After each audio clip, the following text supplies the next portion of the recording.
Hari Bol. Shall we start our class? Can we switch off the same?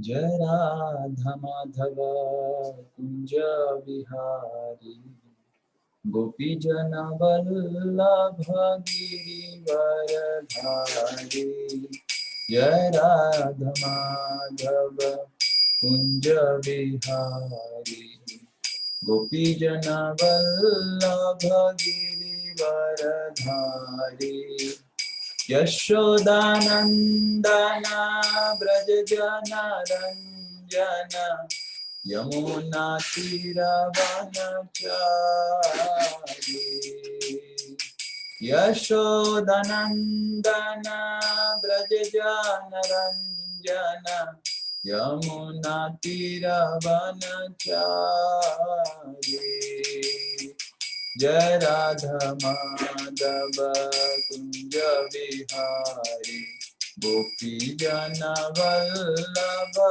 Girivaradhari Yashodanandana Braja Jana Ranjana Yamuna Tiravanachari Hare Krishna Hare Krishna, Krishna Krishna, Hare Hare, Hare Rama, Hare Rama, Rama Rama, Hare Hare, Hare Krishna, Krishna Krishna,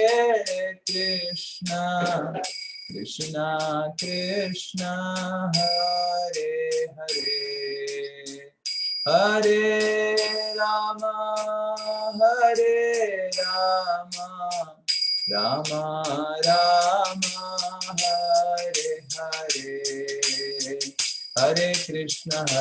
Krishna Krishna, Hare Hare, Hare Rama, Rama Hare Hare, Hare Krishna, Krishna Krishna, Hare Hare, Hare Rama, Rama Hare Hare, Hare Krishna, Krishna Krishna, Hare Hare, Hare Rama, Rama Hare Hare, Jayo Radha Ramana Radha Ramana Shri Radhe, Jaya Jaya Prabhupada,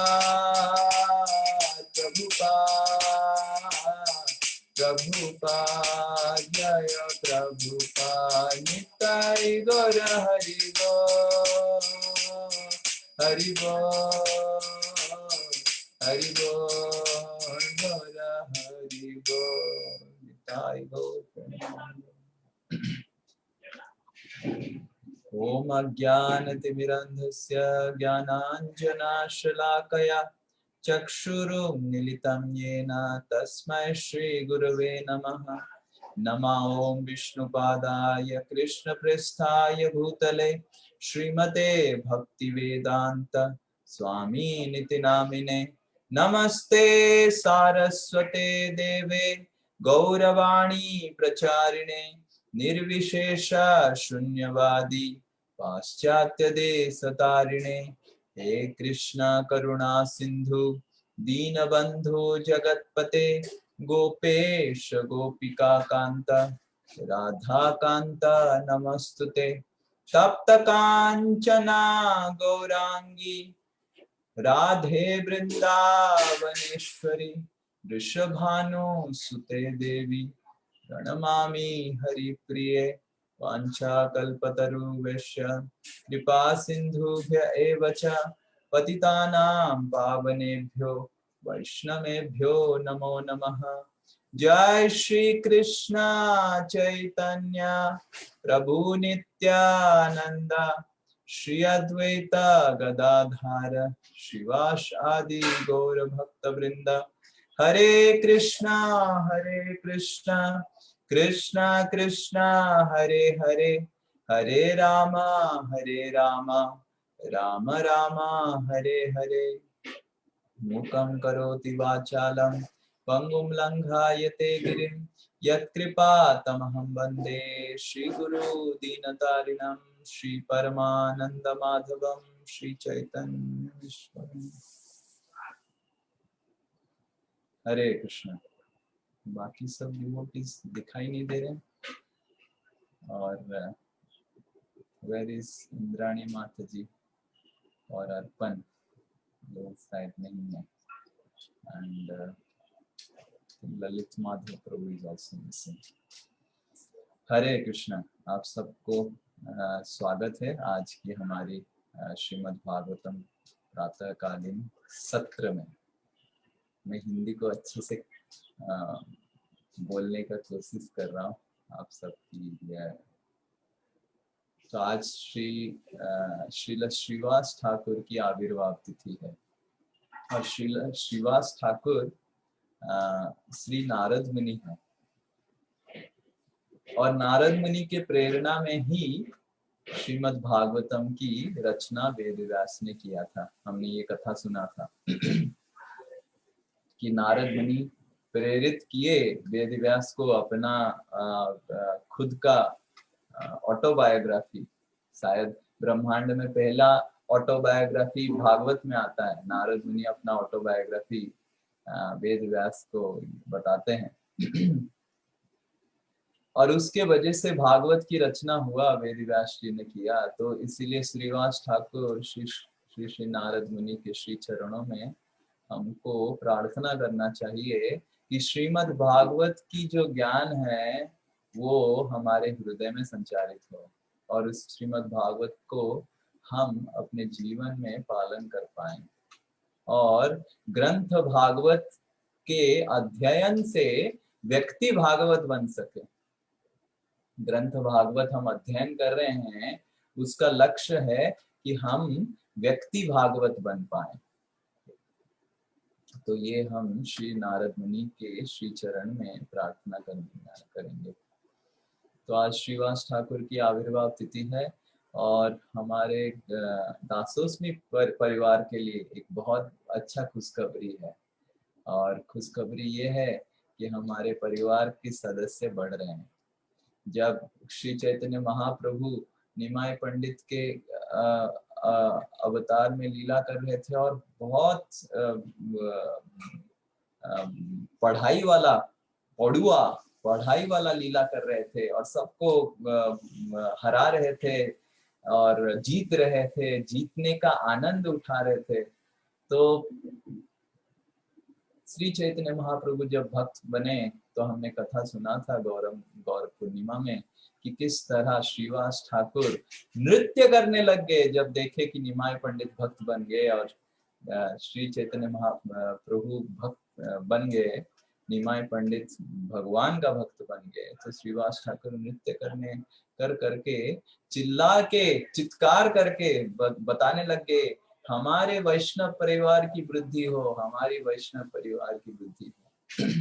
एक तरीका है वैष्णव परिवार की वृद्धि होना कि आप प्रचार करके भक्त बनाना और दूसरा तरीका है वैष्णव परिवार में वृद्धि होना कि वैष्णव को स्वागत करना संतान उत्पन्न करके। और हमारा दासोस्मी परिवार का बहुत सौभाग्य है, वीर नरसिंह प्रभु और ऋतु माता जी को एक सुंदर लड़की प्राप्त हुआ है। और श्रीवास ठाकुर की आविर्भाव तिथि में हम सब दासोस्मी परिवार भक्तों के भक्त और श्री राधा रमन, जगन्नाथ बलभद्र सुभद्रा महारानी, श्री राधा गोविंद, शिल प्रभुपाद,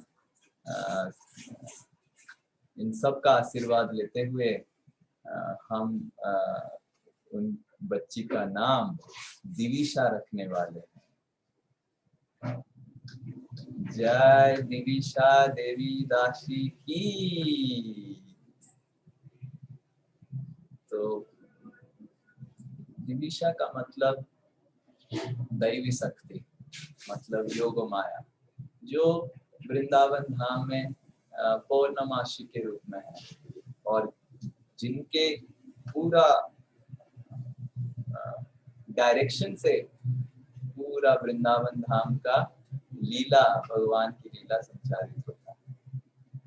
तो हम सब प्रार्थना करेंगे कि दिविशा देवी भगवान कृष्ण के अत्यंत उत्कृष्ट भक्त बने और हम सबको भक्ति में आगे जाके प्रेरणा प्रदान करें।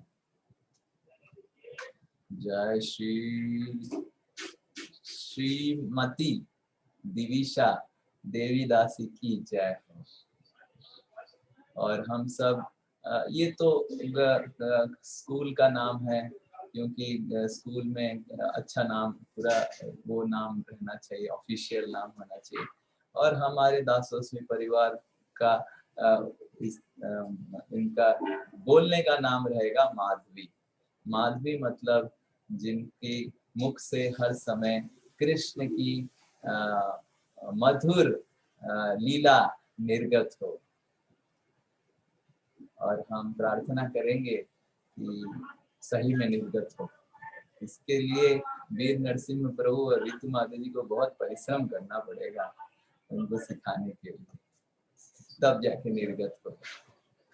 पर हम आशा करेंगे धीरे धीरे धीरे धीरे एक दिन हम सब माधवी या फिर दिविशा देवी दासी का शादी भी अटेंड करें। ठीक है, आप सब आएंगे कि नहीं? मैं सन्यासी हूँ तो मैं ऑनलाइन अटेंड करूँगा।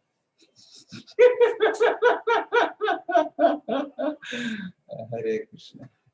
तो अभी आज हम भागवत की प्रथम स्कंद की 10th अध्याय अध्ययन करेंगे, जो प्रारंभ करेंगे। तो मैं निवेदन करूंगा पवन को, या मैं ही शेयर कर दूं या आप करेंगे? पवन को आप करेंगे तो अच्छा रहेगा। ओम नमो भगवते वासुदेवाय। ओम नमो भगवते वासुदेवाय। ओम नमो भगवते वासुदेवाय। नारायणं नमस्कृत्य नरं चैव नरोत्तमं देवीं सरस्वतीं व्यासं ततो जयमुदीरये। Yes. Which verse, Prabhu? First canto, 10th chapter, first verse. Okay, Prabhu. Hare Krishna, Hare Krishna,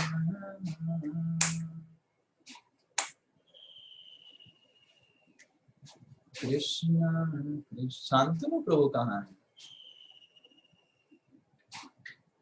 Shantanu प्रभु, ललित माधव प्रभु और शायद इंद्राणी माता जी, अर्पण प्रभु, बहुत सारे भक्त आज। सौनक उवाच, एक भक्त रिपीट कर सकते हैं। हत्वा स्वरिक्ता स्पृध आततायिनो, हत्वा स्वरिक्ता स्पृध आततायिनो, युधिष्ठिरो धर्मभृतां वरिष्ठः, युधिष्ठिरो धर्मभृतान् वरिष्ठः, सहानुजय प्रत्यवरुध भोजनः, सहानुवजय प्रत्यान्वरुध्यय भोजनः। कथं प्रवृत्त किमकारषित् तत, कथं प्रवृत्त्या किम अकारषित् ततः। पढ़िए प्रीति माता जी या सुवर्णा माता जी, इसके पास हिंदी का वो है। मैं पढ़ूं प्रभु जी? हाँ, अभी पढ़िए, आपके पास। शौनक मुनि ने पूछा, जो महाराज युधिष्ठिर की वैध पैतृक संपत्ति को छीनना चाहते थे, उन शत्रुओं का वध करने के बाद महानतम धर्मात्मा युधिष्ठिर ने अपने भाइयों की सहायता से अपनी प्रजा पर किस प्रकार शासन चलाया। निश्चय ही वे अपने साम्राज्य का उपभोग मुक्त होकर अनियंत्रित चेतना से नहीं कर सके। हाँ, तो ऊपर वर्ष श्लोक दिखा दीजिए। इस श्लोक में बहुत ही कुछ कुछ चीजें बहुत महत्वपूर्ण हैं। सौनक मुनि पूछ रहे हैं सूत गोस्वामी को। एक सबसे महत्वपूर्ण वर्ड है, देखो इधर है धर्मभृताम। धर्मभृताम वरिष्ठः, युधिष्ठिरो धर्मभृताम वरिष्ठः। ये फिर बंद कर दीजिए शेयर स्क्रीन। धर्मभृताम वरिष्ठः, भृत मतलब पोषण, जैसे भरण पोषण है कि नहीं, भृत। और भृत्य मतलब जो जिसका कोई भरण पोषण करने वाला है, मतलब सर्वेंट। सर्वेंट को भृत्य बोला जाता है। हमने श्लोक पढ़ा है ना, त्वद भृत्य भृत्य परिचारक भृत्य भृत्य। भृत्य मतलब जिसका एक मास्टर है, जिसका एक मास्टर है जो उसको भरण पोषण करेगा। तो भृत मतलब भरण पोषण करने। भृतम मतलब धर्म, जो भरण पोषण कर रहा है। किसका भरण पोषण कर रहा है? धर्म का भरण पोषण कर रहा है। युधिष्ठिरो धर्म भृताम वरिष्ठः, मतलब युधिष्ठिर महाराज अपने जीवन में धर्म को पोषण करने में वरिष्ठ थे। वरिष्ठ मतलब सुपरलेटिव डिग्री, मतलब एक्सपर्ट थे। जिस तरह हम प्रतिदिन सुबह उठ के भगवान का दिव्य नाम लेते हैं, या फिर हफ्ते में एक दिन श्रीमद् भागवत की चर्चा करते हैं, या फिर हम हर दिन पढ़ाई करते हैं, कुछ भगवान के बारे में सुनते हैं। ये सब हमारे आध्यात्मिक धर्म में पोषण देता है।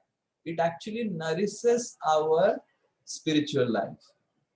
And this process of nourishment में Yudhishthir Maharaj was the most expert. He was the greatest of all dharmic followers. Dharma dhritam varishtha. और इस तरह के व्यक्ति को इतना संपत्ति मिल गया भोग करने के लिए, हम जानना चाहते हैं कैसे भोग किया, है कि नहीं। जैसे कहा जाएगा, अगर उदाहरण स्वरूप श्री नित्यादास एक सन्यासी हैं, उनको एक व्यक्ति आके 2 दिन पहले मर्सिडीज BMW दे दिया या लैम्बोर्गिनी दे दिया, तो जरूर कोई प्रश्न पूछेगा ना, क्या किया वो उसके साथ, क्या कर रहे हैं प्रभु जी, आप उसको दे दीजिए, हमको, हम चलाएंगे। तो सौनक आदि ऋषि का संशय हो रहा है कि ये युधिष्ठिर महाराज तो इतने दो रीजन हो सकता है, हमारे आचार्यगण बताते हैं। पहला है कि युधिष्ठिर महाराज तो जंगल में जब थे आनंद में थे और बहुत अच्छा भक्ति कर रहे थे। क्या उनको इतना वैभव मिलने के बाद भक्ति गया, या उनका धर्म और भी बढ़ा? उनको इतना वैभव मिलने के बाद क्या हुआ? जनरली हम देखते हैं जब एडवर्सिटीज मतलब विपद आता है तो व्यक्ति बहुत भक्ति कर लेता है। जैसे पवन प्रो के साथ हम पढ़ाई कर रहे थे रिसेंटली रामायण 10th 9th स्कंद से, तो आ रहा था ना वो श्लोक, वो गाना पवन प्रो याद है, दुख में भजे क्या, दुख में भजे राम, क्या कुछ तो प्रीति माता जी का, दुख में सुमिरन करे सब, सुख में करे ना कोई, सुख में सुमिरन करे जो, दुख होए दुख, तो दुख काहे को होए, दुख कुछ तो ऐसे ऐसे है जो भी है। तो ये श्रील प्रभुपाद अपने तात्पर्य में लिखते हैं 9वें स्कंद में, क्योंकि ये एक साधारण मनुष्य की वीकनेस मतलब दुर्बलता है कि दुख के समय हर समय भगवान याद आते हैं। सुख के समय भगवान को याद करना बहुत मुश्किल है, पर युधिष्ठिर महाराज तो धर्म भृतम वरिष्ठम थे, धर्म के वरिष्ठ फॉलोअर थे। तो इतना वैभव मिलने के बाद आगे जाके बताया जाएगा कि कितना वैभव था युधिष्ठिर महाराज। हमने तो पढ़ा ना पिछला शायद 9वें अध्याय में ऐसे कुछ 8वें अध्याय में कि युधिष्ठिर महाराज के पास इतना वैभव था कि इंद्र से भी 3 अश्वमेध यज्ञ करने से उनको इंद्र से ज्यादा वैभव मिल गया। यह हमने शायद एक श्लोक असाइनमेंट में दिया था। तो ये तो सब सुने हैं सौनकादि ऋषि सूत गोस्वामी के मुख से। तो उनका प्रश्न उठ रहा है कि शासन कैसे हुआ, भक्ति बंद हो गया, माला बंद हो गया, और या फिर माला बढ़ गया। तो ये प्रश्न पूछ रहे हैं और ये प्रश्न हमारे जीवन में भी बहुत महत्वपूर्ण है, क्योंकि जीवन में विपदाएं आती हैं तो नरसिंह देव का याद आता है और कृष्ण और राधा रानी का याद आता है। पर जीवन में संपद रहता है, आनंद रहता है, क्या उस समय भी हम भगवान की चिंतन और स्मरण में लिप्त रहते हैं या फिर भोग विलास में लिप्त हो जाते हैं? ये प्रश्न सौनकादि ऋषि पूछ रहे हैं कि किस तरह युधिष्ठिर महाराज ने किया। तो इससे हमको ये शिक्षा मिलती है कि संपद हो या विपद हो भगवान की स्मरण करना चाहिए। और दूसरा हमारे आचार्य घंटिका में बताते हैं कि धर्मभृताम वरिष्ठम, युधिष्ठिर महाराज धर्मभृत थे। हम जानना चाहते हैं कि धार्मिक रूप से कैसे आनंद उपभोग किया जा सकता है, क्योंकि आनंद उपभोग करने का जो चेष्टा है वो गलत नहीं है। जैसे अच्छा रथ में चढ़ना, पहले जमाने में रथ होता था और अभी गाड़ी हो गया। अच्छा गाड़ी में चढ़ना, या पहले जमाने में पैलेस होता था, अभी अच्छा, पहले जमाने में लोग पैलेस में रहते थे, बस बंगलो, और अभी अगर 1 BHK 2 BHK फ्लैट मिल जाए लोगों को लगता है I have achieved heavenly pleasure. और पिजन जैसे कबूतर रहता है ना, लोग ऐसे कबूतर में रहते हैं। हम इधर ऊपर कभी कभी मैं जप करने चला जाता हूँ छत में हमारे गौशाला में, और देखता हूँ वो जो DLF न्यू टाउन हाइट के सामने इतना बड़ा 42 फ्लोर बिल्डिंग, और मेरे को दिखता है कि जैसे कबूतर जैसे एक व्यक्ति रह रहा है। पर उस व्यक्ति जब DLF में रह रहा है वो ऐसे नहीं सोच रहा कि मैं कबूतर हूं, उसको लग रहा है कि जीवन में मैंने बहुत बड़ा एक अचीवमेंट कर लिया कि DLF में 41 फ्लोर में मैंने एक 2 BHK फ्लैट एक्वायर कर लिया। ये पर दिखता है, और मेरे को कबूतर की तरह दिख रहा है, तो देवताओं को तो कीड़े मकोड़े की तरह दिख रहा होगा, सोचिए इधर गौशाला से। तो कहने का मतलब ये है कि धर्मभृताम युधिष्ठिर महाराज हाउ ही एंजॉयड, क्योंकि आनंद उपभोग करने की इच्छा वो गलत नहीं है, क्योंकि वो रहेगा ही रहेगा। भगवान आनंद उपभोग करते हैं, सच्चिदानंद है, और जीवात्मा भी सच्चिदानंद है। आनंद उपभोग तो हमको करना ही है, it is natural, we can not restrict the desire to enjoy. इसीलिए मायावादी लोगों का जो भक्ति, जो आध्यात्मिक प्रक्रिया होता है, प्रोसीजर होता है, वो इतना कष्टदायक होता है। नहीं, मेरे को नहीं चाहिए, मेरे को नहीं चाहिए, नहीं, ये भोग नहीं, ये नहीं करूंगा, मैं भी नहीं जाऊंगा, मैं बॉलीवुड गाना सुनूंगा नहीं, मैं खाना नहीं खाऊंगा। इस तरह वो नहीं नहीं नहीं नहीं करके उनका जीवन इतना डिप्रेसिंग हो जाता है। कभी कभी नहीं नहीं करने वाले जब हाँ करते हैं, भौतिकवादी लोग भी सोचते हैं कि बाबा ये ऐसे पाप करना क्यों लग रहा है। बिकॉज जीवन भर वो नहीं बोलता रहा और प्रेशर कुकर अंदर हृदय में बढ़ता रहा। और हम देखते हैं कुछ भक्त लोग भी जो भक्ति की अंग को और भक्ति की अंग से अगर हमको रस नहीं मिल रहा है और किसी तरह अगर हम कोशिश कर रहे हैं जबरदस्ती, ये नहीं करूंगा, वो नहीं करूंगा, ऐसे नहीं करूंगा, वैसे नहीं करूंगा, तो उससे हमको आनंद नहीं मिलेगा। हमको समझना चाहिए किस तरह भगवान को केंद्र करके जीवन में आनंद उपभोग करना चाहिए। क्योंकि अगर आप जीवन में दुखी हैं तो भक्ति अच्छे से नहीं हो पाता है, क्योंकि हर समय जीवात्मा आनंद की तलाश में रहता है और जीवात्मा को अगर भगवान के केंद्र रख के आध्यात्मिक आनंद प्राप्त नहीं होगा, वो भौतिक आनंद के पीछे भागेगा ही भागेगा। तो अगर हमारा हृदय भौतिक आनंद के पीछे भाग रहा है, हमको समझना चाहिए कि क्या मैं आध्यात्मिक आनंद उपभोग कर पा रहा हूं या फिर क्या प्रक्रिया है आध्यात्मिक आनंद को उपभोग करने का। If our mind is getting agitated and disturbed for material happiness and getting attached to the things of the material world, we should think that how and when I can enjoy happiness in spiritual opulences, आध्यात्मिक वैभव को कैसे मैं कैसे आनंद उपभोग करूं। तो ये प्रश्न सौनकादि ऋषि पूछ रहे हैं।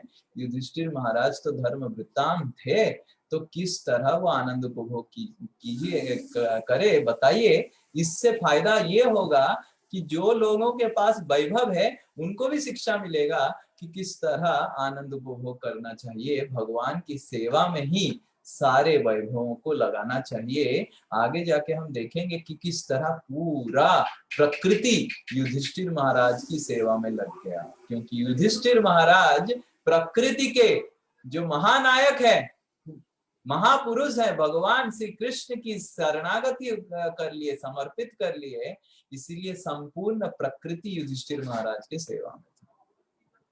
तो नेक्स्ट श्लोक हम देखेंगे, उच्चारण करेंगे।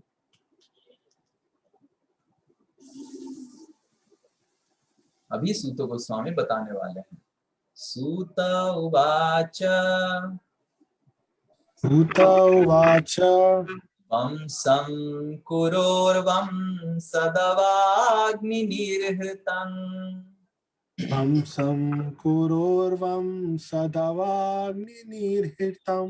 संरोहयित्वा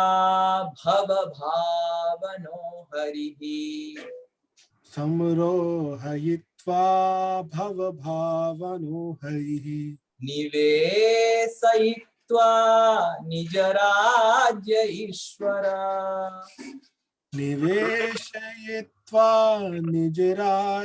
ईश्वरो युधिष्ठिरं प्रीतमना बभूवः। युधिष्ठिरं प्रीतमना बभूवः। Yes, amazing. यस, पढ़िए प्रीति माता जी। यस प्रभु जी। सुत गोस्वामी ने कहा, विश्व के पालनकर्ता भगवान श्री कृष्ण महाराज युधिष्ठिर को उनके साम्राज्य में पुनः प्रस्थापित करके एवं क्रोध की दावाग्नि से विनष्ट हुए कुरुवंश को पुनर्जीवित करके अत्यंत प्रसन्न हुए। यस, तो ये बहुत ही एक महत्वपूर्ण श्लोक है भगवान को सही तरीके से समझने का। ऊपर चले जाइए, ऊपर श्लोक दिखाइए। श्लोक मेरे को देखना पड़ेगा आपको बताने के लिए श्लोकों का। हाँ, तो इधर बता रहे हैं, देखिए सुत गोस्वामी, वंशम कुरोर वंश दवाग्नि निर्हितम। भगवान कृष्ण बहुत, देखिए लास्ट में एक वर्ड है, लास्ट लाइन में, युधिष्ठिर प्रीतमना। भगवान कृष्ण प्रीत हो गए। प्रीत मतलब आनंदित हो गए। कैसे आनंदित हो गए? कौरव और पांडवों में युद्ध लगा के। वंश कुरोर, वंश, पहले वंश का मतलब है डायनेस्टी, कुरु वंश। नेक्स्ट बम्स मतलब बांस। बांस, बांस जैसे घर्षण से आग लग जाता है। भगवान ने क्या किया, पांडव रूपी बांस और कौरव रूपी बांस जो बम्स है, पांडव बम्स और कौरव बम्स जो बांस भी है, उनको भगवान ने फ्रिक्शन क्रिएट किया, आग लगा। आग में पांडवों को केवल बचाया, बाकी सबको जला दिया। दावाग्नि निर्हितम, सबको पूरा कुरु और वंश, दावाग्नि निर्हितम, पूरा कुरु के वंश को सबको जला दिया। और निषेयित्वा निज राज्य ईश्वर, युधिष्ठिर महाराज को पूरा सम्राट बना दिया और बहुत खुश हो गए। तो कोई सोचेगा किस तरह, अभी बंद कर सकते हैं, स्क्रीन शेयर बंद कर सकते हैं। तो कोई सोचेगा कि amazing, what a cruel person Krishna is, and what sort of story it is, and what sort of sadistic or what sort of happiness is this, कि भगवान प्रीतमना, बहुत आनंदित हो गए कि झगड़ा करके। ऐसे होता है ना, कुछ कुछ हमारे परिवारों में भी ऐसे व्यक्ति रहते हैं कभी कभी, जिनको बहुत आनंद मिलता है कि झगड़ा क्रिएट करने के लिए। हमारे परिवार में भी थे, हैं, अभी भी हैं। तो उनका वो इधर आएंगे, थोड़ा कुछ बोलेंगे और थोड़ा उसकाएंगे, इधर आएंगे थोड़ा उसकाएंगे, और दोनों थोड़ा हीट बढ़ेगा, इधर टेम्परेचर बढ़ेगा, इधर टेम्परेचर बढ़ेगा, और फिर वो देखेंगे, देखो टेम्परेचर बढ़ रहा है, अभी फिर झगड़ा होगा। और झगड़ा होते समय और होने के बाद पूरा न्यूट्रल बन जाएंगे, और जिसे कुछ पता ही नहीं है, कुछ किया ही नहीं, ऐसे बन जाएंगे। और भगवान ने भी ऐसा ही किया, पांडव और कौरवों को झगड़ा लगा दिया, और अजीब पे कुछ किया ही नहीं पूरा। कितने भोले हैं भगवान हमारे, हैं? तो और आनंदित भी हो रहे हैं कि वाह वाह वाह, मैंने कितना बड़ा काम कर दिया, पांडव कौरवों को इतना बड़ा झगड़ा करवा दिया, पूरा कुरु वंश को जला दिया, और बहुत आनंदित हो गए। तो किस तरह ये लीला है। इसीलिए बहुत सारे लोग भगवान की ये लीलाओं को पसंद नहीं कर पाते हैं, समझ नहीं पाते हैं, और क्या सोचते हैं कि the Krishna in Vrindavan and the Krishna politician in Kurukshetra and Dwarka is different. Krishna in Vrindavan is much better because he plays Ras Leela.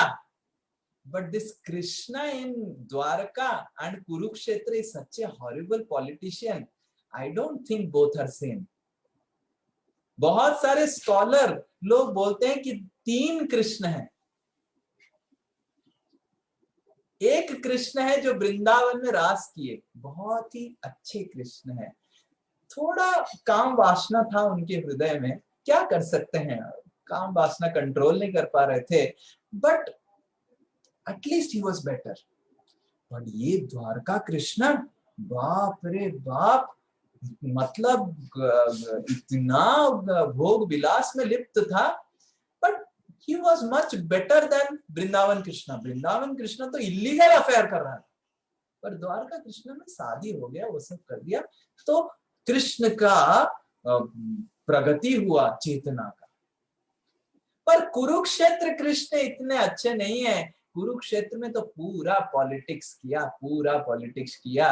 Actually क्या होता है कि भौतिक जगत बहुत डेंजर है, व्यक्ति का चेतना ऐसे गिर जाता है, क्योंकि क्या कर सकते हैं, पूर्व संस्कार इतने प्रबल थे कृष्ण के। बचपन से ही देखिए कैसे चोरी करने लग गया था और रास लीला करने लग गया था, फिर सुधर गया द्वारका में जाके कुछ समय के लिए, शादी हो गया, थोड़ा सेटल हो गया रानियों के साथ, पर पुराने संस्कार, बचपन के संस्कार इतने प्रबल थे, फिर से कुरुक्षेत्र में गड़बड़ किया। तो scholars they consider Krishna like this, and भगवान की कुरुक्षेत्र लीला को वो समझ नहीं पाते हैं। कल ही हम भगवत गीता में जब चर्चा कर रहे थे, प्रश्न उठ रहा था कि भगवान ने ऐसे क्यों किया, कितना पॉलिटिक्स किया, जयद्रथ को मारने समय, कर्ण को मारने समय, ये वो is God really, is Krishna really God?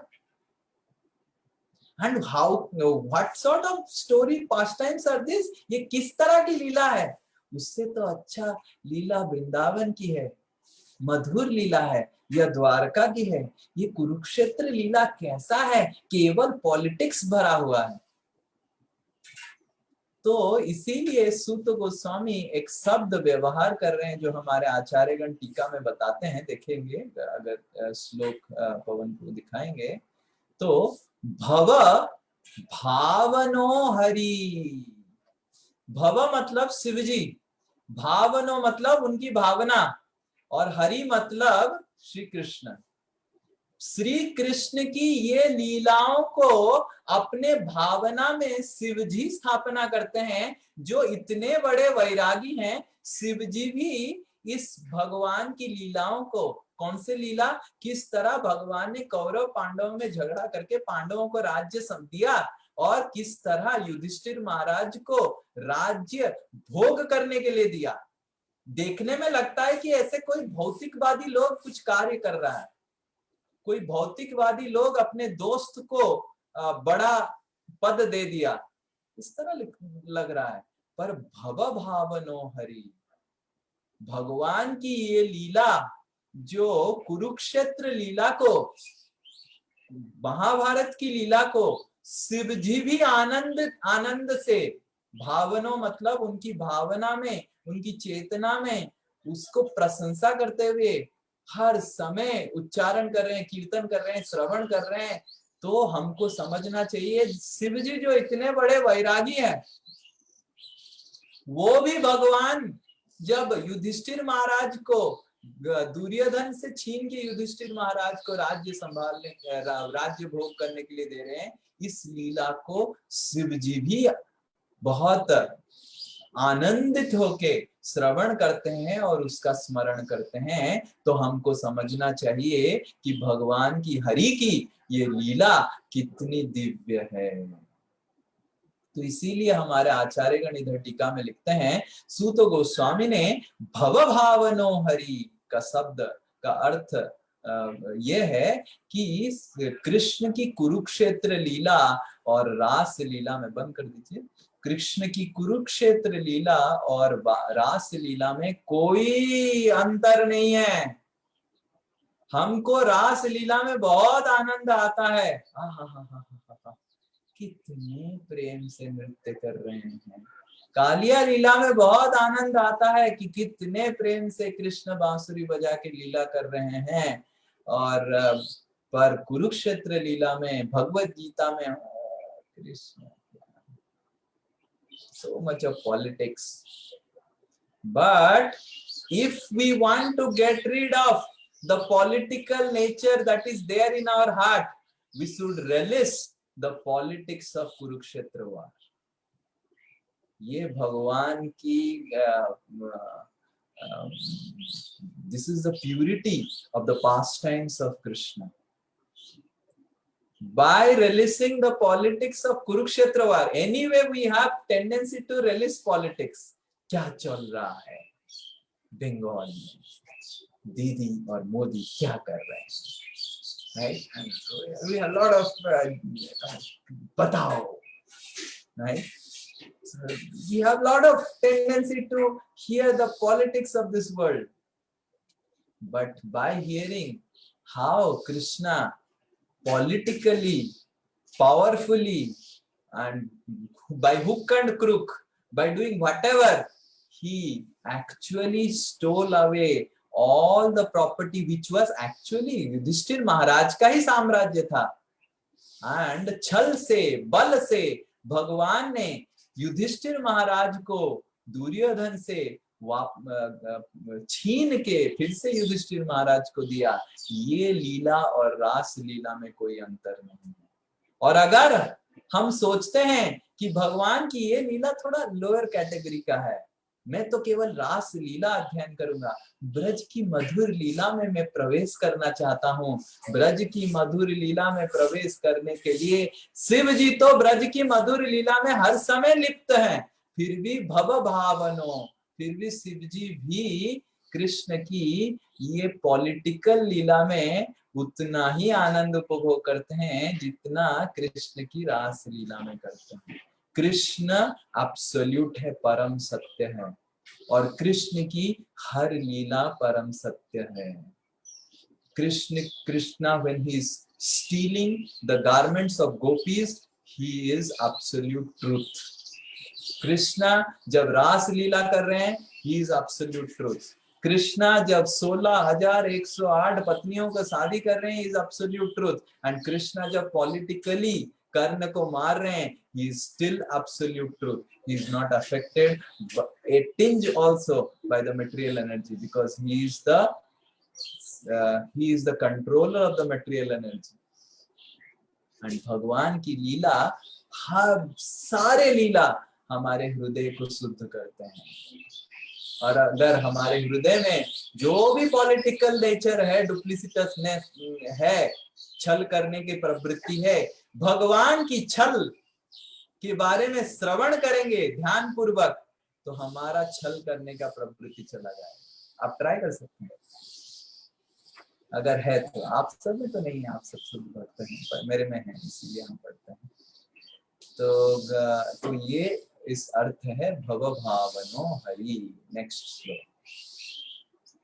तो फिर सौनक ऋषियों को सूत गोस्वामी बताएंगे कि किस तरह वो किए, how they enjoyed and what all enjoyment they had.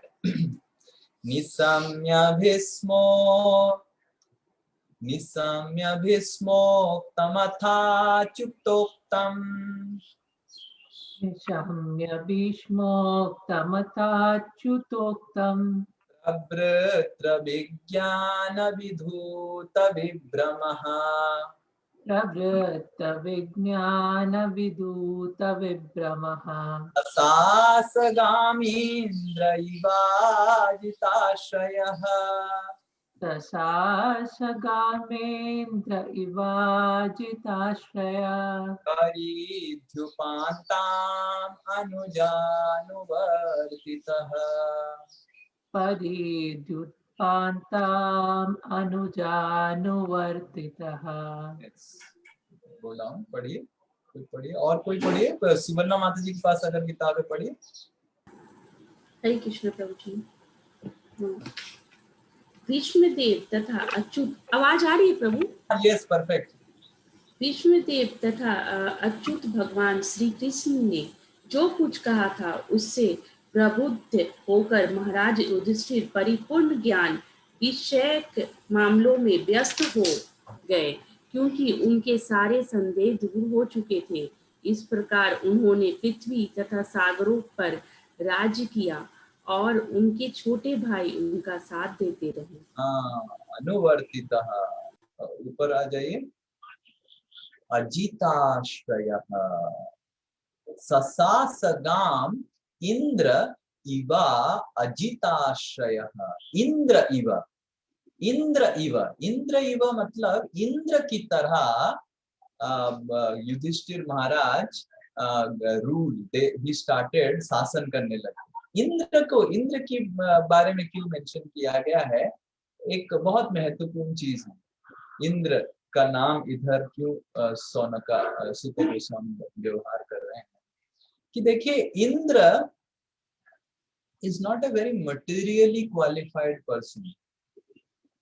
He is, but अगर देखा जाए असुर लोग इंद्र से और देवताओं से, they are materially more skillful and powerful in fighting, in statecraft. इसीलिए तो असुर लोग बार बार देवताओं को अटैक करते हैं और हरा देते हैं। करेक्ट? देवताओं को बार बार असुर लोग अटैक करते हैं, हरा देते हैं। इसका मतलब क्या है? देवताओं को कैटेगरी समझ पाते होंगे आप। They are not that materially qualified and skillful as compared to the demons. But भगवान देवताओं को ही शासन करने के लिए दायित्व देते हैं, और जब भी कुछ असुर लोग अटैक करते हैं तो देवताओं को किसी तरह जिता देते हैं और फिर से इंद्र को स्थापन करते हैं। तो सूत गोस्वामी वो यही बता रहे हैं कि कर्णा was more materially qualified than Arjuna. Duryodhana was more materially skillful than Bhima, and Bhishma was also more materially skillful than all these people. Dronacharya was the guru in material skills of all the Pandavas. फिर भी भगवान ने उनको शासन करने का दायित्व नहीं देके उनसे शासन छीन के युधिष्ठिर महाराज को दिया, क्योंकि भगवान चाहते हैं धर्म की प्रचार हो, और धर्म की प्रचार बहुत महत्वपूर्ण है। अजित आश्रय, अजित आश्रय मतलब इंद्र इव अजित आश्रय, क्योंकि इंद्र अजित के आश्रय में है, इसीलिए इंद्र को, यद्यपि वो मटेरियली क्वालिफाइड उतना नहीं है असुरों से, पर क्योंकि वो इंद्र भगवान का शरणागति लिया है, समर्पित किया है, इसीलिए इंद्र को राजा बनाया जाता है। उसी तरह हालांकि युधिष्ठिर महाराज was not that skillful like Duryodhana and Karna, Arjuna was not that much skillful like Duryodhana and Karna, but Krishna empowered, भगवान ने empowered को क्या बोलेंगे हिंदी में, शक्ति संचारित करना, बड़े बड़े। Krishna empowered the Pandavas to help them rule the world because they were dharma pitama. इस दुनिया में कोई किसी को अगर आनंद उपभोग करना है तो वो कैसे आनंद उपभोग करता है? Encroach and exploit, correct. जैसे ही एक व्यक्ति को थोड़ा शक्ति मिल जाता है वो क्या करता है? अपना बाउंड्री सेट कर देता है, ये मेरा बाउंड्री है, इस बाउंड्री में मैं भोग करूंगा। वो जो बाउंड्री है वो बाउंड्री वो पैदा होने से पहले भी वो बाउंड्री था, करेक्ट। जैसे कोई अगर लैंड खरीदता है, जमीन खरीदता है, बोलता है कि प्रभु जी मैंने जमीन खरीदा, ये जमीन अभी मेरा हो गया। वो जमीन तो था, पहले था ना, और जाने के बाद भी रहेगा, पर जीवात्मा का रहता है कि they encroach something and they try to exploit, अत्याचार करने का भाव। और इसीलिए भगवान देवताओं को, युधिष्ठिर महाराज को शासन करने के लिए दायित्व देते हैं, because they don't have this tendency to exploit. क्योंकि पृथ्वी मिल रहा है आपको, सोचिए, just imagine Udit Prabhu, if you get the entire world, entire world, not just the 3 BHK flat of Utsa, entire world. In this 3 BHK Utsa, you are the king, correct? And इसीलिए घर में झगड़ा होता है, क्योंकि हस्बैंड लोगों को लगता है कि मैं राजा हूं और वाइफ लोगों को लगता है मैं रानी हूं, और एक मैन में, मतलब एक मैन में 2 तलवार तो नहीं रह सकता है, तो झगड़ा होता है। पर we can see in our own small domain how much mentality is there to encroach and exploit. हम अगर अपने 3 BHK फ्लैट में अपने आप को राजा समझ रहे हैं और पृथ्वी मिल जाएगा तो कितना हम एक्सप्लॉइट करने लग जाएंगे, because we have so much of resources now. इसीलिए भगवान शासन करने के लिए वही व्यक्तियों को चयन करते हैं जो अजात शत्रु होते हैं, किसी के साथ भी शत्रुता नहीं करते हैं और सबको सम्मिलित करते हैं। अनुवर्तिता, देखिए एक श्लोक में एक शब्द यूज हो रहा है, दिखाइए पवन को। अनुजानुवर्तितः, अनुजा, अनुज मतलब सबॉर्डिनेट्स, वर्तितः मतलब युधिष्ठिर महाराज empowered his subordinates. He didn't exploited his subordinates. तो अगर हम अपने 3 BHK फ्लैट में we have a tendency to exploit our subordinates, then Krishna will never give us the world to rule. Yudhishthir Maharaj Ajatashatru थे एंड उनके हृदय में किसी को अत्याचार करने का भावना नहीं था, इसीलिए समग्र पृथ्वी उनको प्रदान कर दिया गया अजीत ने। अजीत मतलब he has the power to steal away from Kauravas and give to Pandavas. Why? Because Pandavas were Anujanuvartita. They were always empowering their subordinates. Generally, जब हमको कोई शिष्य मिल जाता है, कुछ सबॉर्डिनेट मिल जाता है, या तो हमारा वाह, now I have someone to order. पानी लेके आ जाओ, इसको कर दो तो क्यों नहीं हुआ ये? So we have a tendency to order. Ordering is fine if it is out of love. प्रेम से अगर जैसे Shrimati Radha Rani is ordering Krishna, but हम उस तरह ऑर्डर नहीं करते हैं. Ordering is fine, but we have a tendency to exploit. And जब तक ये भावना हमारे हृदय से जाएगा नहीं, भगवान हमको उनकी वृंदावन धाम में प्रवेश करने का मौका नहीं. भगवान युधिष्ठिर महाराज को पूरा पृथ्वी प्रदान कर रहे हैं, और पृथ्वी में शासन करने के बाद युधिष्ठिर महाराज को अपना धाम प्रदान कर रहे हैं, ध्रुव महाराज को अपना धाम प्रदान कर रहे हैं, प्रहलाद महाराज को अपना धाम प्रदान कर रहे हैं, क्योंकि उनके हृदय से दूसरों को अत्याचार करने का भावना चला गया. हिरण्यकशिपु को वध करके प्रहलाद को राजा बनाए, रावण को वध करके विभीषण को राजा बनाए. Ravan was so skillful than Vibhishan.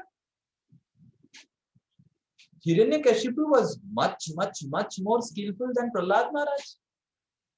But आप कभी प्रहलाद महाराज के टेन्योर में सुनेंगे नहीं कि प्रहलाद महाराज attacked the demigod planets and देवता लोग भाग रहे हैं धोती उठा के, प्रहलाद आगे, प्रहलाद आगे, प्रहलाद आगे. You will never hear. But Hiranyakashipu used to attack. And इसीलिए जब बलि महाराज अटैक, प्रहलाद महाराज आके बताते हैं, और बामन देव ने प्रतिज्ञा लिया था कि प्रहलाद की कोई वंश को बद्ध नहीं करेंगे, उद्धार करेंगे. तो बामन देव सोचने लगे, विष्णु सोचने लगे, अरे ये तो गड़बड़ हो गया, प्रहलाद तो अटैक नहीं कर रहा था, तो उसका पोता तो अटैक करने लग गया, तो करे क्या? मैं तो जिस तरह हिरण्यकशिपु का सर्जरी किया था, बलि महाराज का तो उस तरह सर्जरी नहीं कर सकता हूं. इसीलिए बामन देव सर्जरी नहीं किए. नरसिंह देव ने सर्जरी किया, पर बामन देव ने क्योंकि बलि महाराज का साथ रिश्ता को देखा प्रहलाद महाराज का, इसीलिए बामन देव ने भिक्षा मांगा, सर्जरी नहीं किया. और भिक्षा मांग के बलि महाराज का हृदय का सर्जरी किया और बलि महाराज को अपना चरण में समर्पित करवा दिया. तो ये बहुत महत्वपूर्ण है कि भगवान के हम सब संतान हैं. We should understand that my wife, my husband, my children, my neighbor, जो मेरे को परेशान कर रहा है, my colleague, everyone is Krishna's servant. Yudhishthir Maharaj was so much exploited by Duryodhana, but never ever he he exploited back. वो कभी नहीं सोचे कि इतना अत्याचार किया, I should take revenge and exploit Duryodhan. वो कभी नहीं सोचे. जब दो भाग में विभक्त हो गया, 50-50 हो गया, जब वो क्या लक्ष्य ग्रह जलने के बाद फिर पता चला द्रौपदी का शादी हो गया, फिर आगे करेक्ट. तो महाभारत में आता है कि डिवाइड हो गया, 50-50 हो गया. एंड 50-50 होके प्रॉपर्टी जब हो गया तो युधिष्ठिर महाराज को एक प्रॉपर्टी मिला. बट युधिष्ठिर महाराज ने कभी दुर्योधन को अटैक नहीं किया. And he was peacefully doing his bhajan. And जितना मिला भगवान ने जो दिया ठीक है. दुर्योधन का खुजली हुआ, इसलिए धृतराष्ट्र को जाके बोला कि बुलाओ उनको द्यूत क्रीड़ा में, मेरे को सब चाहिए. करेक्ट. इसीलिए भगवान ने दुर्योधन को निहत करा. Duryodhan was supposed to be killed. So we have to understand the purpose of this creation. We have to understand that every living entity को भगवान उतना ही प्रेम करते हैं जितना मेरे को करते हैं, जितना युधिष्ठिर महाराज को करते हैं, जितना प्रहलाद महाराज को करते हैं. वो मेरे को एक्सप्लॉइट कर रहा है. I have right to defend, but I have no right to re-exploit or take revenge. I have right to defend, but I have no right to take revenge. So Yudhishthir Maharaj defended, but he never took revenge. And the proof is, जब सारे कौरव लोग हत्या हो गया, सब कुछ हो गया, युधिष्ठिर महाराज and Draupadi Devi served Dhritarashtra and Gandhari just like their own father and mother. ये आगे जाके हम देखेंगे 15 नंबर अध्याय में. अभी 10 चल रहा है, 15 नंबर अध्याय में जाए तो अजित आश्रय, because Yudhishthir Maharaj and Pandavas were taking Ajita Ashraya, that's why Krishna empowered them. And Yudhishthir Maharaj also was not having the tendency to exploit. He was trying to empower his subordinates. Anujanuvartitaha. Anujanuvartitaha. Anuja, subordinates. One should have the tendency to empower one's subordinate and not exploit one's subordinate. And this is true if someone is playing the role of a husband. This is true if someone is playing the role of a wife, or husband and wife are playing the role of a parent. One should never exploit their subordinates. And we should try to empower and serve them. हमको संतान प्राप्ति हुआ है उनकी सेवा करने के लिए. कभी कभी माता पिता न हो जाते हैं, मेरा बेटा इंजीनियरिंग ही पढ़ेगा. हरे कृष्णा. क्यों? क्योंकि this is exploitation. This is mental exploitation.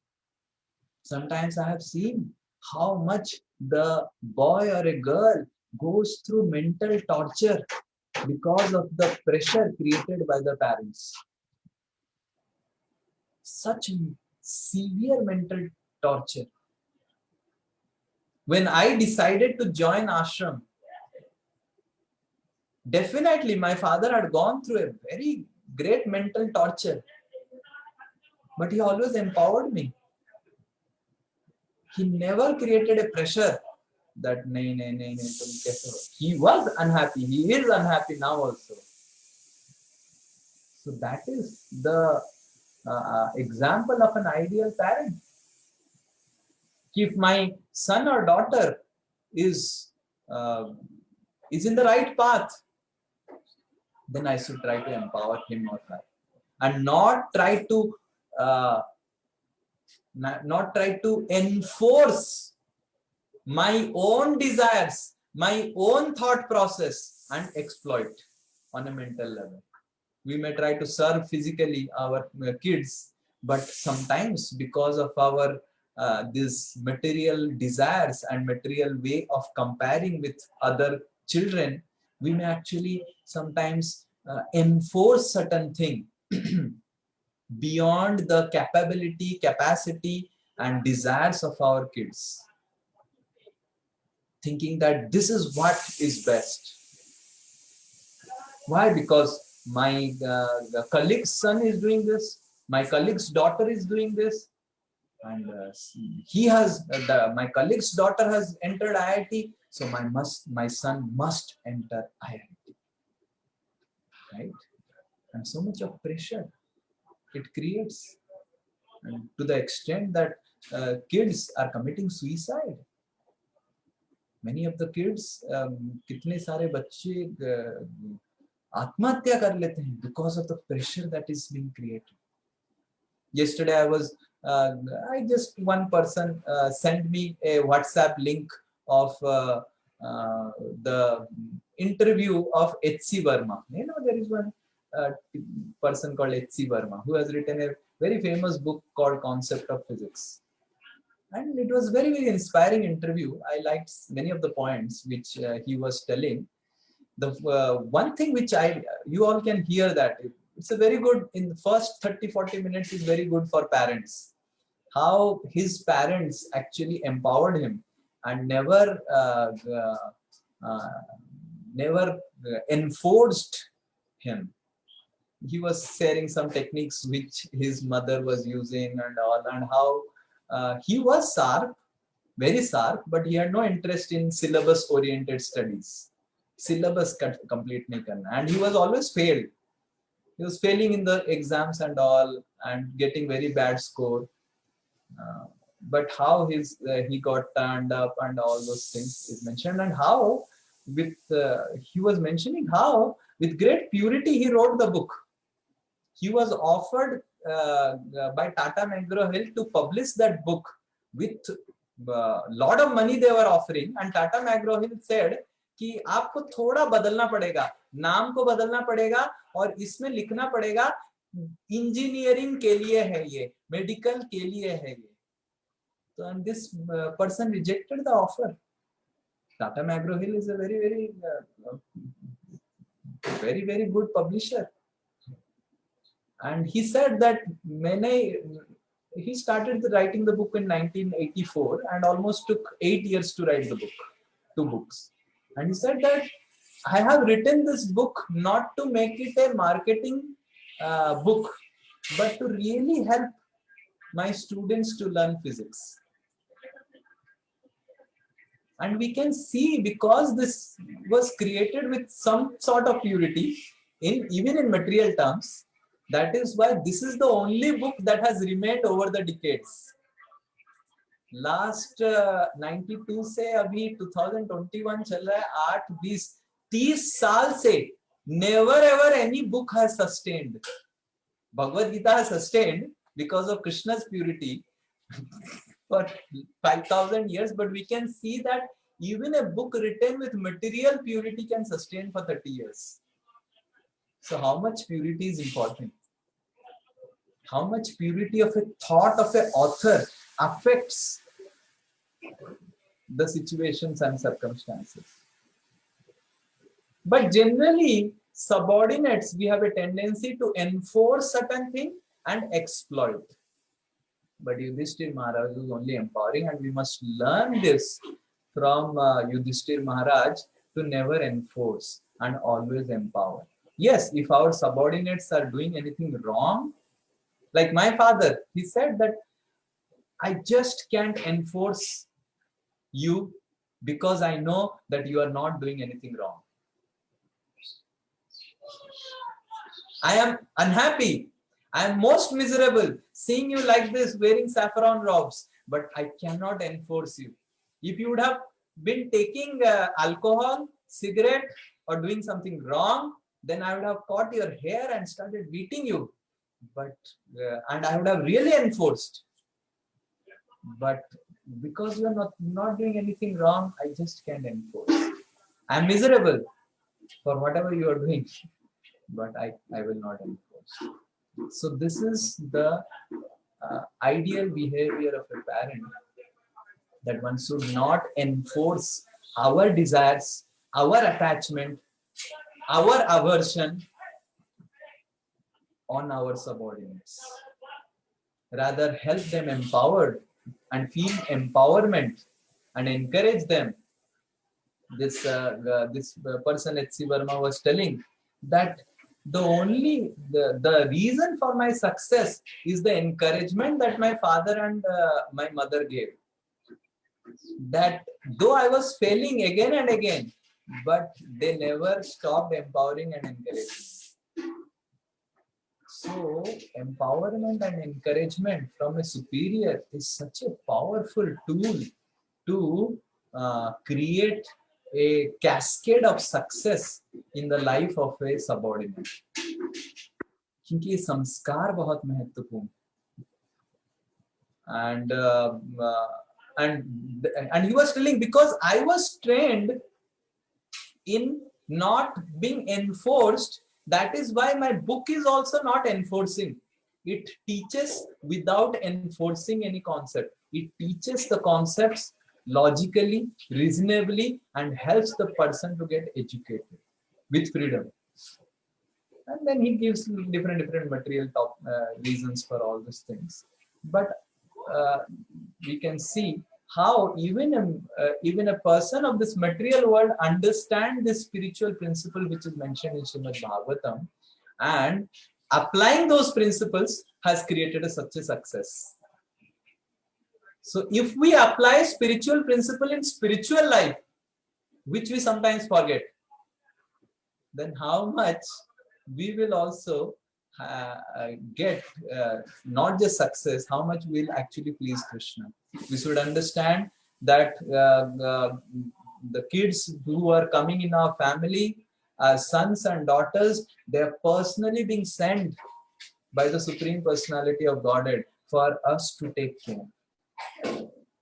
The Guru should understand that the disciples who are coming, or the students that are coming to take lessons from him and get educated, are being personally sent by the Supreme Lord to take care of them.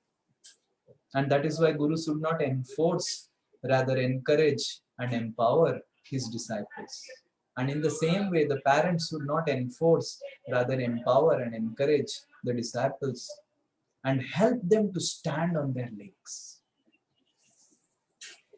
The Guru should behave in such a way that my disciples should not need me, and he should be so empowered that without my help, he can take right decision. What is that verse? Anujanuvartitaha. Another meaning जो विश्वनाथ चक्रवर्ती ठाकुर इसका बारे में बताते हैं टीका में,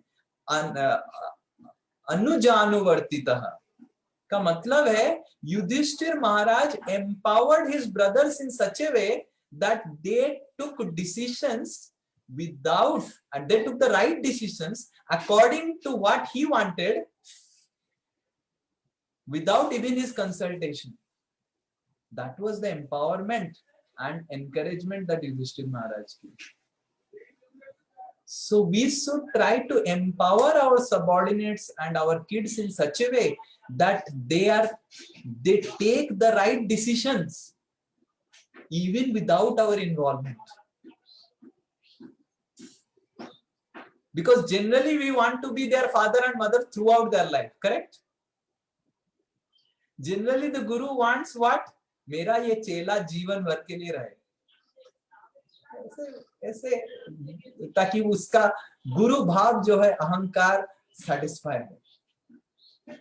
But the real Guru or a real father or a real mother should want to see that the children and disciples should be empowered to take the right decision without even the involvement of the Guru and the parents.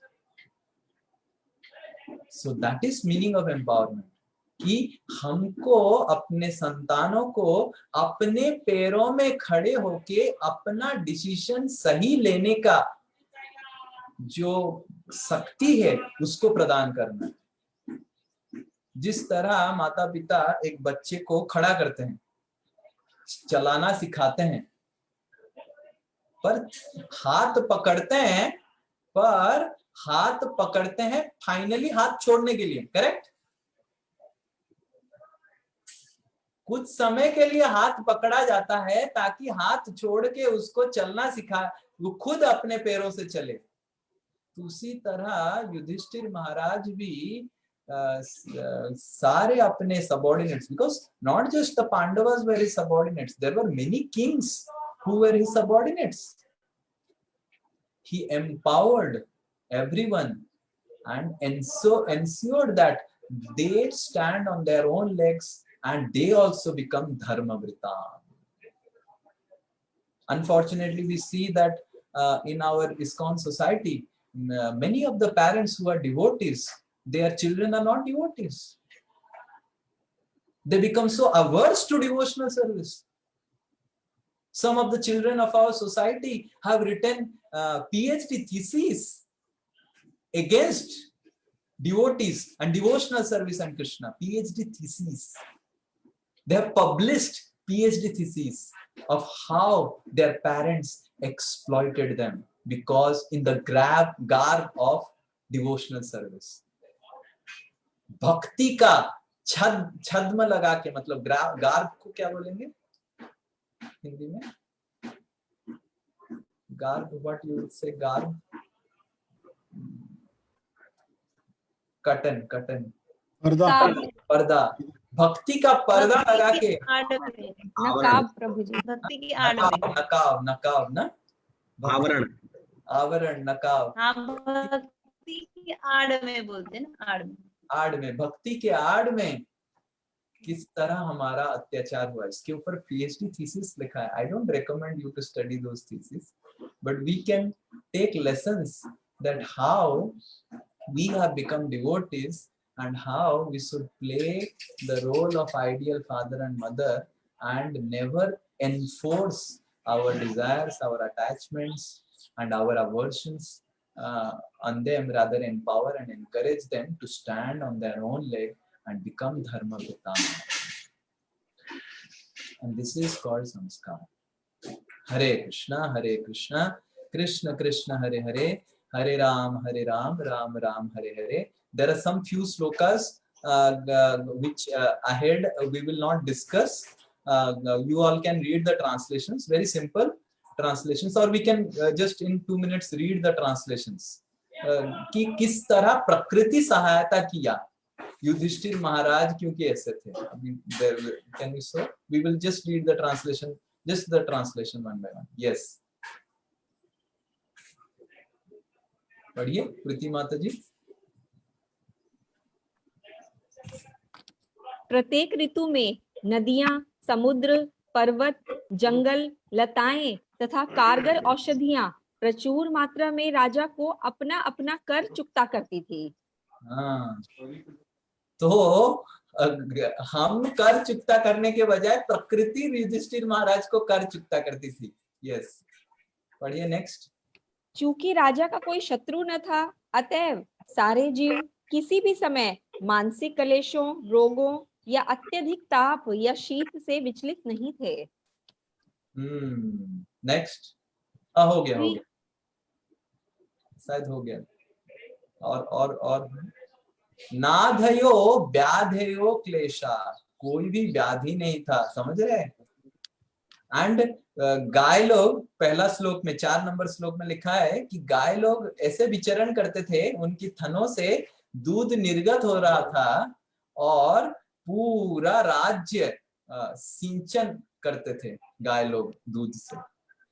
That was the reign of Yudhishthir Maharaj. Hare Krishna. जय श्रीमद् भागवत महापुराण के. श्री श्री युधिष्ठिर महाराज पांडव के, श्री भगवान के. जय परीक्षित महाराज, सूत गोस्वामी सौनकादि ऋषि की जय. Yes. So I have been asked, can we stop the Facebook recording?